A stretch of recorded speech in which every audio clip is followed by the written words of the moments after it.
I'm Tom Klingenstein, chairman of the board of the Claremont Institute. Today I'm talking with John Eastman, who was one of Trump's election lawyers in the 2020 election. John has been accused of being the mastermind behind what those on the left are fond of calling a coup or an insurrection, or even an attempt to overturn the election. This will be the subject of our discussion.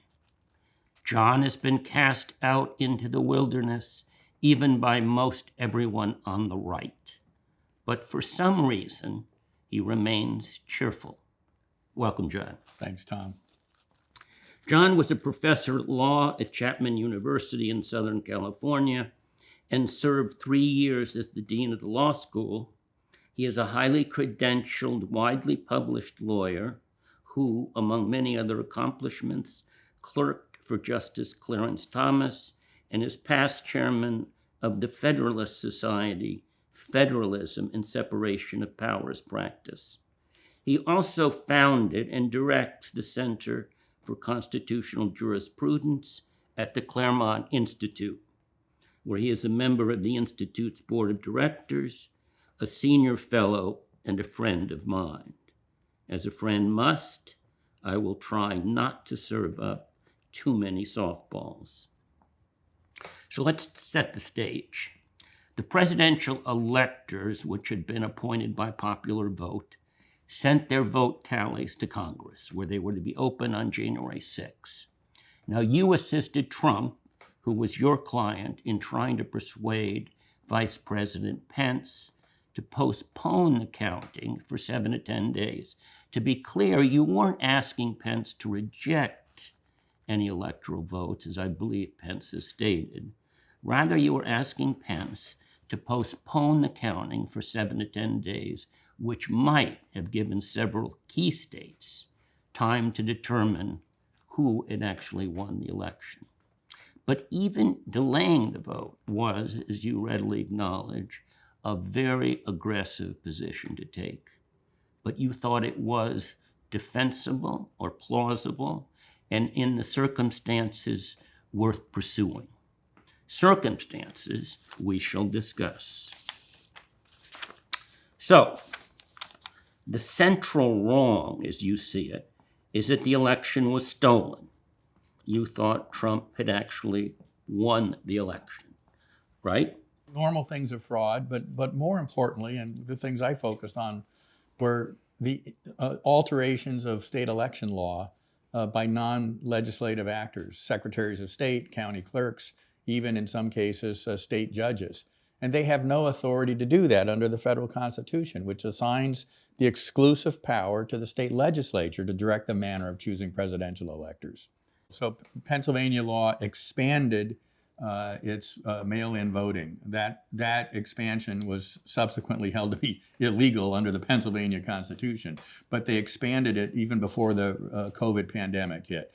But they retained signature verification so that the expanded mail-in voting would still be subject to a check to prevent fraud.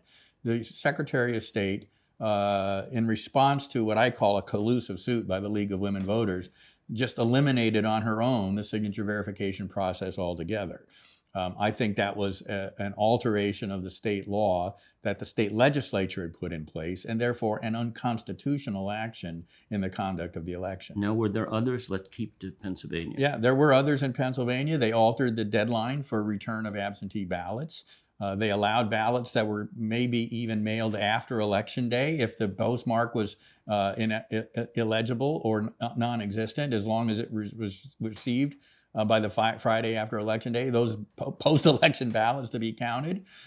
They altered, in my view, the ability of people to observe and challenge illegal votes or ballots that came in where the signature on the envelope was so unlike the signature on file that you know it was a different person. But the state court, at the urging of the Secretary of State, said we're not going to allow even challenges to those things. are these the kind of things that applied in the other swing states? And are there an example of what? So in Georgia, the Secretary of State there entered into a consent decree that severely weakened the signature verification process there, almost to the point that it became meaningless. In Wisconsin, the Secretary of State and county clerks essentially got rid of voter ID in the two largest Democrat counties in the state for mail-in ballots. They allowed ballot harvesting in nursing homes without the statutorily required bipartisan observation. Now, have you gone through state by state, noting the irregularities and the fraud, which we haven't come to, and made an estimate of what might be or might have been the effect on the vote? I have, and in each of the swing states, the number of ballots that are provably illegal or circumstantially illegal exceeds the margin in each of those states. So I'll give you one example. In Pennsylvania, the elimination of signature verification. In prior years, the disqualification rate of ballots that came in and were invalidated because the signature didn't remotely look like the signature on file was about 4%. This is historically. Historically. And in some counties, like Philadelphia County, it was as high as 8%. But in this election, it was under 1%. And so if you look at that differential, you say, okay, there are more than 150,000 votes. That 150, we don't know Biden or Trump. So how do you extrapolate? You can look at the votes where there was no problem with the signature, and you can look at how those people voted, and that was about 2-1 for Biden over Trump. And then you can take that number and assume something similar for the ballots that should have been disqualified but weren't. And that means you deduct 100,000 from Biden's total and 50,000 from Trump's total. The margin in Pennsylvania was 80,000 total. That one issue alone would have made up about 50,000 of the difference. So we've accounted for 50,000 of the 80,000 margin that Biden had in Pennsylvania. Now, I assume there were other things that must have brought it over the 80,000. Sure, there were several. One, the change in the date for return of absentee ballots. There's some dispute about how many. The Secretary of State claims about 10,000. The Trump campaign people claim about 70,000. So if it was the Trump campaign number of 70,000, that other issue alone gets you well over the 80,000 threshold. Can't we ascertain that? Well, we can if we had access to the records, which in many of these states has been difficult to achieve, particularly after the fact. And there's no court action you could There's no court action pending that would force that. So if you had to guess at this point, what would have been the election results in Pennsylvania had they been properly run? My best guess is Trump probably picks up about 200,000 out of all these totals, which means he wins by 120,000 rather than losing by 80,000. But again, a lot of that is circumstantial and hard to prove after the fact, which is one of the difficulties of election challenges. Right, but if it went back to the states, the state legislatures would have to make the kind of judgments that you're making. Well, this gets very complicated because the very fact that the election was not conducted in the manner that they had directed meant that it was an illegal election. And as a matter of constitutional law, the power devolves back to them to decide how to choose the electors. Politically, unless they can show that the illegalities affected the outcome, it would be politically imprudent to come up with any certification of electors that was different than the popular vote. So one of the things that skeptics say is there have been lots of recounts, and they basically show what the original count was. Biden won. Maricopa County is an example. Again, they had a recount, and I think Biden received, or they calculated that Biden had 200 more votes than he did the first time around. Well, that's true, but the problem is they're recounts of the ballots. They're not assessments of the validity of the ballots. Garbage in, garbage out. If you have an illegal ballot that's in the original count and then you recount it again, it's not a surprise that they come up with roughly the same number. The question that an audit would do rather than a recount, and that's what we needed and we didn't get, is whether the ballots that were there that were being counted were legal. And that we didn't get. That was option was closed to the auditors in Arizona, and their report identified, tens of thousands, 50,000 or 150,000, I don't remember the exact number, of ballots that were of questionable illegality. And the margin in Arizona was about 10,000. So much larger than the margin. The audit Maricopa County. The auditors identified all kinds of problems. Now, what's the next step? Is there an investigation? Well, their next step originally planned in the audit, which was shut down by threat of criminal prosecution by the acting assistant attorney general in the U.S. Department of Justice, was to go and do a survey, a canvass of voters. But they were threatened with voter suppression criminal prosecutions if they conducted that canvass. Oh, I see. Now, in Pennsylvania, you've talked about there were 200,000 more votes counted than there were people that the state recorded as having voted. Maybe you could explain that. So Representative Ryan, a state representative in Pennsylvania, identified initially, I forget what the number was, 400,000, 1.1 million. I'm a little fuzzy on the exact number right now. And he was accused, well, you just don't understand that not all of the counties have followed up with their total tallies.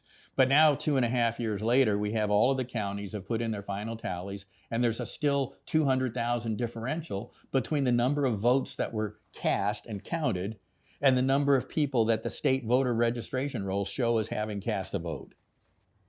So in other words, the state recorded a certain number of people entering polls, absentee ballots, mail-in, but yet Pennsylvania counted 200,000 more votes. And so is there a possible explanation? Well, the possible explanation, there are two. One is they're just very inept at keeping their voter roll records. The second account is much more nefarious, that 200,000 ballots were dumped into the system that were never voted by any voter. And we've got circumstantial evidence that things like that occurred. We've got the still open issue about the truck driver, subcontractor for the post office, who swore under oath that he was brought in a truckload of 200,000 or so ballots from Long Island into Philadelphia, and then never know what happened to them. But I thought the truck driver retracted, and there's an affidavit to that effect. Well, the Inspector General of the Post Office grilled him for 8 hours and claimed that he retracted. The truck driver posted on his own Twitter account the next morning, "I did no such thing." And that's where the investigation ended. But is there an affidavit to that effect? The Inspector General just made a statement. I don't believe he made a sworn affidavit, but the truck driver made a sworn affidavit, a sworn declaration that this had happened. So where did 200,000 ballots come from? Presumably, unless he printed them, they're missing somewhere. Well, so can't we find out where they came from? Well, see, this is the most extraordinary thing. One of the things I recommended to Vice President Biden in December, not personally, but in a public statement, was he, as much as anybody, ought to invite serious investigation of all these allegations, because there will be a cloud over his administration if these things remain unsettled and lingering.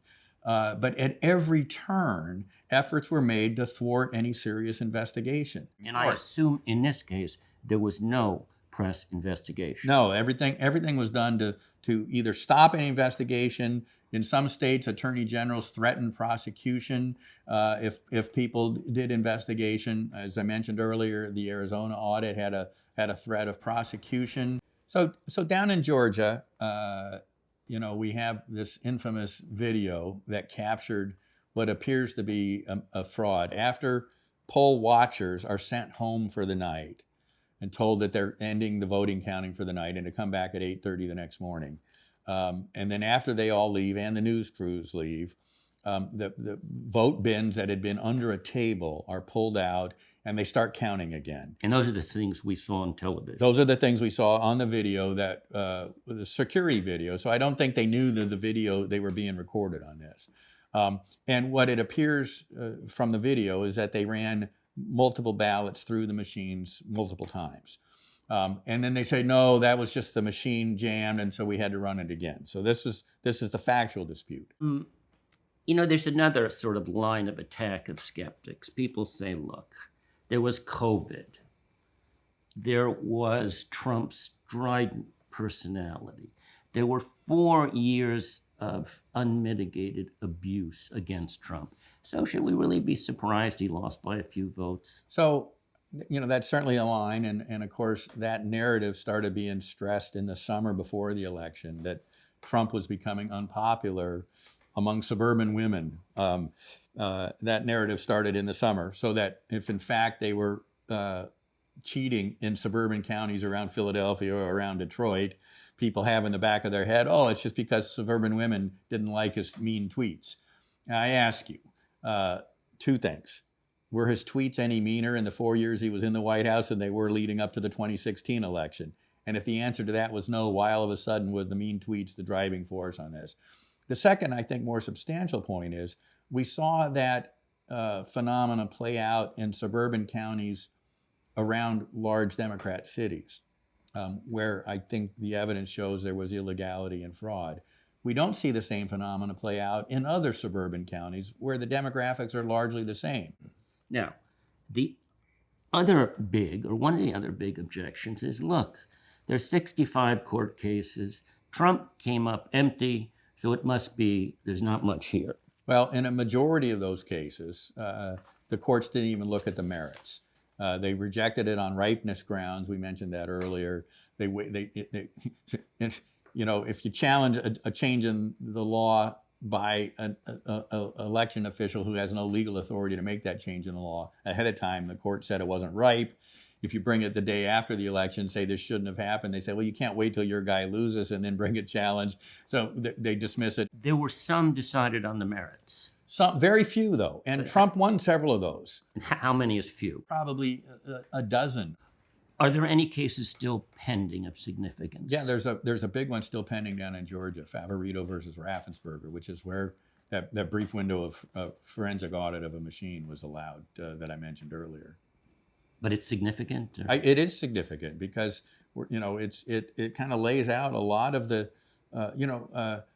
main case in Georgia was the one that was filed on December 4th, and that never even got a judge appointed until the end of the month. And then the initial status hearing was scheduled for 2 days after the joint session of Congress meeting on January 6th. And so the case was ultimately dropped as moot. But this one, on a going forward basis, looks at the illegalities, the weakening of signature verification, a number of things, and is still challenging those. I think many people in the audience probably have heard of Andrew McCarthy. He's a very well-known, very respected former U.S. attorney who is now a legal analyst. He writes in National Review, New York Post. He said about these fraud claims that they were all hooey. That was his word. And he then went on to say that the claims were laughable, and lawyers in these cases fell apart when asked to provide proof of election fraud. Okay, what do you say to Mr. McCarthy? Well, so I think it's very important that we distinguish some of the claims which were a little bit out there. Let me interrupt and say, McCarthy didn't say some claims. I know he did. He said all claims were hooey. Well, so some of them were just out there. I don't want to discount them because I can't prove or disprove them, but they seemed a little far-fetched. But more importantly, Andy's not distinguishing between claims of fraud and claims of illegality. And by the way, we do have pretty solid evidence of claims of fraud. You look at Mike Gableman's report up in Wisconsin.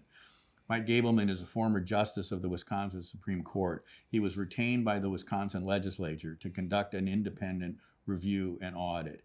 And he identified, most importantly, illegalities and then fraud that flowed from those legalities. And then vote turnout rates in nursing homes went from a historic norm of 20 to 30% to nearly 100%. And a lot of the ballots are done in the exact same handwriting. So here we have an illegality and a demonstrable fraud that affected more ballots than the 20,000 vote margin in Wisconsin. Do you have any idea whether any of these decisions, including at the Supreme Court, were influenced by the pressure of potential mobs? Well, I don't have direct evidence of that, but I do have indirect evidence of it. In mid-December, there was a news report out that Justice Alito and Justice Thomas had been urging the court to take up these cases, claiming that it was just like Bush versus Gore, and they really needed to take these cases to try and settle things. And Justice Roberts, Chief Justice John Roberts, reportedly yelled at them, saying, "This isn't Bush versus Gore. They'll burn down our cities if we take these cases." Those who are skeptical, they rely very heavily on Bill Barr, Attorney General Bill Barr, who said there is nothing to investigate. Well, no, he actually said, we've investigated, and there's no evidence of significant enough fraud to have affected the outcome of the election. That claim has been questioned in rather serious ways. So one of the U.S. attorneys in Pennsylvania subsequently wrote a letter saying, yes, that was Bill Barr's public statement that we could investigate, but privately he ordered me not to investigate, but to turn over any allegations I received to the Democrat Attorney General of the state, who was at least covering for, if not implicated in some of the illegality, at least as alleged. The second is the White House liaison to the Department of Justice stated to the January 6th committee under oath that Bill Barr told her that they would not investigate any of this on federalism grounds. And then most interestingly, there's a FOIA Freedom of Information Act guy with a Twitter account who filed Freedom of Information Act. I say Bill Barr said they did investigations and they found no evidence of fraud significant enough to have affected the election. So he did a Public Records Act request asking for the investigative files. Now, investigative files are exempt from Public Records Act requests. So normally what you would expect to see in response to such a request is this is exempt under subsection whatever of the Freedom of Information Act. But that's not the response we received from every one of the U.S. attorney's offices in the swing states and from the main office at the Department of Justice. The response he got back was, there are no responsive records, which means there were no investigations. Okay, so now I want to be very clear about this, right? What you're saying is that publicly Barr said he had investigated, and yet he told his investigators, I assume U.S. attorneys, not to investigate. That's the evidence that we have from Bill McSwain in Pennsylvania and from the White House liaison, whose name I'm escaping. One last piece of this, because they did go down and investigate the State Farm Arena video in Atlanta, but they didn't investigate where the ballots were legal. They didn't investigate whether what we saw or appear to have seen, that many of the ballots were run through multiple times. And they didn't investigate the truck. They didn't investigate the truck. What they this is part of the deposition of the investigator in the Georgia case. They went down to determine whether the thing that was pulled out from under the table was a suitcase or a bin. That's what they investigated. And they said, well, it wasn't a suitcase. So everybody that called it a suitcase, end of investigation. It wasn't a suitcase, it was a bin. I mean, it's almost laughable that constitutes an investigation of the allegation of fraud. But if your count is right, what was motivating him, do you think? Well, he's an inside the Beltway Washington establishment guy. And the inside the Beltway Washington establishment, including National Review and the rest of those folks, are pretty much all in on thinking Trump is destroying the Republican Party. Now, as you know, and I'm sure most of the audience knows, Dinesh D'Souza, produced a movie called 2000 Mules. Is it credible? It's more than credible. I think it's very accurate. And of course, you can only accomplish so much in a movie. Dinesh has also written a book that explains in detail all of the allegations or claims they make in the movie, but then has a whole chapter responding to all of the so-called debunking critics. And, my favorite example of this is the Washington Post story that debunked it before the movie was even out. Now, was any of Dinesh's revelations investigated? Yes. There's an ongoing investigation in Georgia. there was a pending investigation in Pima County, Arizona, that had been sitting there for a year. And when Dinesh's movie trailer came out, they actually kind of kicked into high gear. And there have been criminal convictions obtained in Pima County for a couple of people that were involved in what Dinesh has identified as a rather massive illegal ballot harvesting. Your detractors are fond of saying you're crazy and conspiratorial. Well, what's the old line? Just because you're paranoid doesn't mean the things that they're accusing you of aren't true. Right. Look, I've tried to be very careful on saying things that I could confirm or had fairly strong circumstantial evidence to support this. Now, what Trump seems to say, and as far as I know, the only thing he says is, well, I went to bed ahead and I woke up behind. Yeah. Well, yeah. So he said that. And of course, in a tweet, you can't get much detail. But it's much more sophisticated than that. I went to bed so far ahead that the outstanding absentee ballots would have to break so overwhelmingly for Biden in order for him to win. You've mentioned a book to me a few times that you think is a rather fair, balanced view of the election. Yeah, the book is by a retired CPA and financial auditor.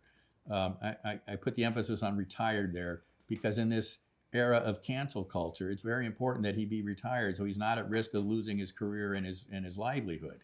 And he published a book called Debunked, a professional auditor's assessment of the 2020 election. And it is by far, in my view, the most dispassionate and reasoned assessment of the type of evidence we've been talking about. And he concludes that in every one of the swing states, the votes should not have been certified. What's it like to work for Trump?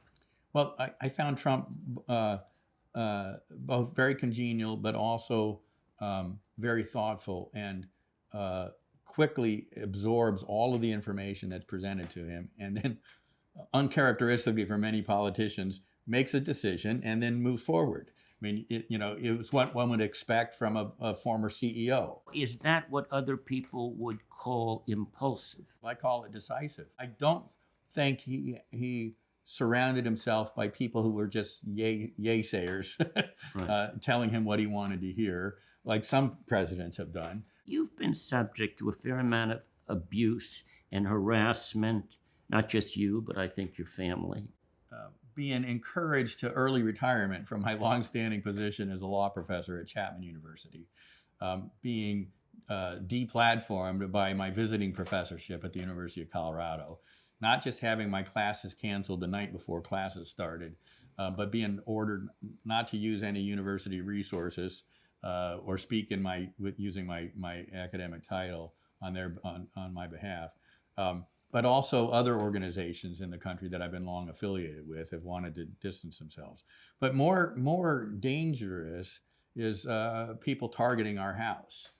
We've had people bury metal spikes in the end of our dirt driveway that have taken out several sets of tires on our cars.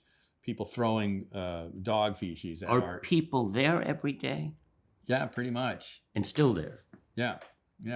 We've got somebody in our neighborhood that spray paints on the street leading up to our house, Eastman's a trader, our address, and an arrow pointing to our house, which is an open invitation to vandalism.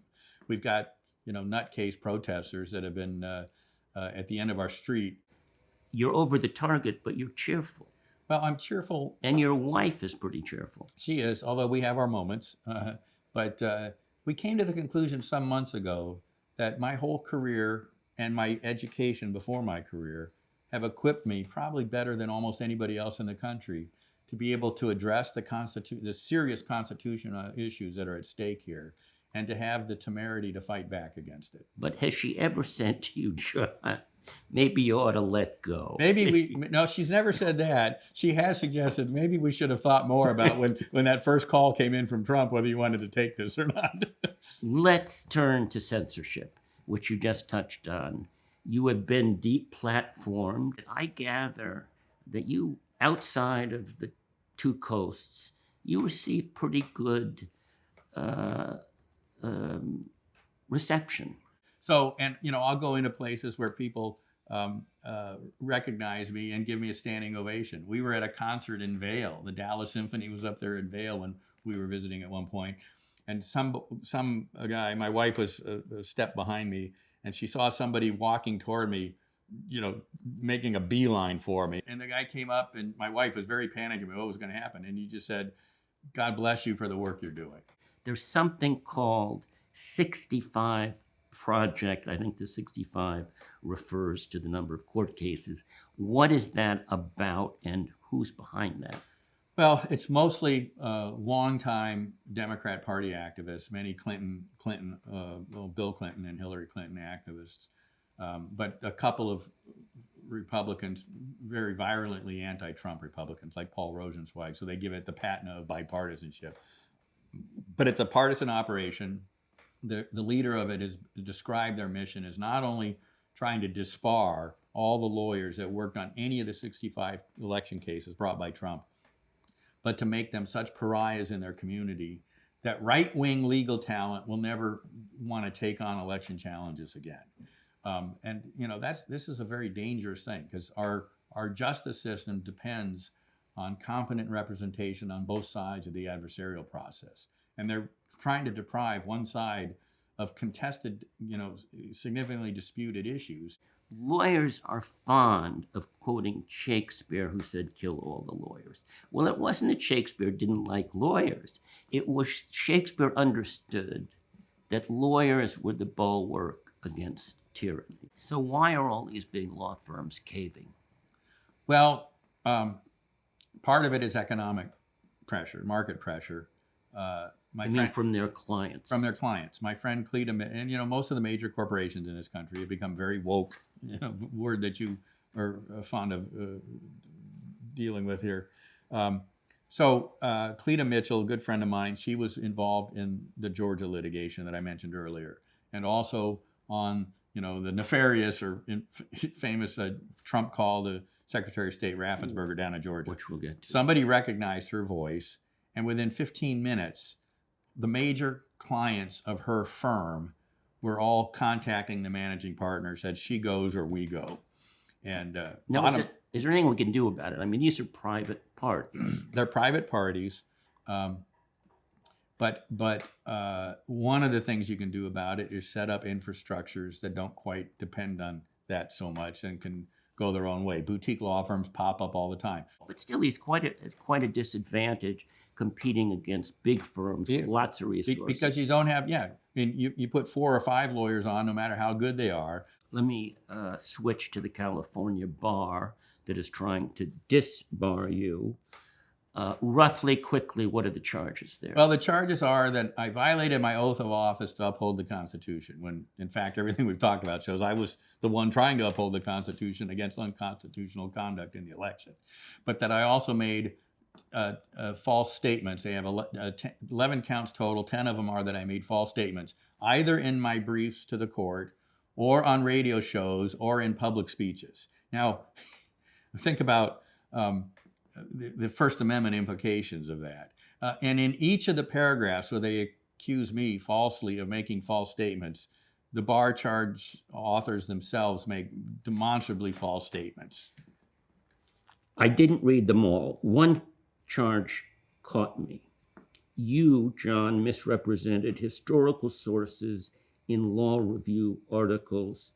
And I wondered to myself, is there a lawyer in America that couldn't be caught by that charge? Well, particularly when the historical sources are ambiguous and subject for interpretation. And to say that I took one side, which several other scholars have taken as well, versus another side, is not only a misrepresentation, but a disbarable misrepresentation, is rather an extraordinary and unprecedented claim. So these lawyers at the bar, who are not by any means constitutional scholars or constitutional attorneys or Supreme Court practitioners. These are the people making these charges claims against me, are assessing my ability to make judgments about a very sophisticated and nuanced constitutional argument. Let's go to January 6th. What are they trying to pin on you? Well, it's hard to say. The bar, California bar, is trying to claim that my statements, my brief unscripted, unplanned 3 minutes of statements on the mall on January 6th, 2 miles away from the Capitol, were false. The basic thing is they accuse you of inciting a riot. Inciting a riot, yeah. And inciting is a term of art. Inciting is a term of art. The Supreme Court has been very clear. In order for a statement not to be protected by the First Amendment, you have to incite people to illegal action, and it has to be imminent. And neither of those elements are contained anywhere within my speech. Now, on January 6th, you were on the ellipse with, or at least before President Trump. Some would say you were pumping up the crowd. You've come under a fair amount of criticism for that because you looked like a politician, not like a lawyer. Well, Trump didn't ask me to do that, so I wasn't there as his lawyer. But your argument, you were a private citizen. Yeah, I was a private citizen. Now, isn't that something of a stretch? Well, I mean, Trump can't appear there and say, well, I'm here as a private citizen. Except he appeared as a candidate, which means he was there as a private citizen. He wasn't there as the president of the United States giving an official presidential speech. And I thought as a citizen that we needed to speak out. There's an old adage in First Amendment law that people often misstate, but it goes like this. The First Amendment doesn't protect you in shouting fire in a crowded theater. Well, that's from an old Oliver Wendell Holmes opinion. And the actual statement is, it doesn't protect you in falsely shouting fire in a crowded theater. Now, if I shout fire and there is a fire, the risk of people getting trampled in the panic that flows from it is going to be the same. But the danger of not letting people know that there's a fire is huge. And that's what I was confronted with. The danger of not highlighting the illegality in the conduct of the election for the future prospects of our Republican form of government and the notion of consent to the governed is huge. And I thought it was important to talk about it. You've been called before a grand jury in Georgia. And does this have to do with the famous telephone call where Trump asked who? Asked Raffensperger to find 12,000 votes, for which Trump was, of course, roundly criticized. Yeah, well, of course, the call is mischaracterized. They ignore the first sentence of that statement. It says, our experts and lawyers have identified 150,000 illegal votes. All you have to do is find 12,000 of them, and I win this election, which was a rather different take than the major media would like to put on it, that Trump was pressuring Raffensperger to go make up 12,000 votes so that he would win. So why don't we end it there? Good. Thanks, John. Very good. Thank you.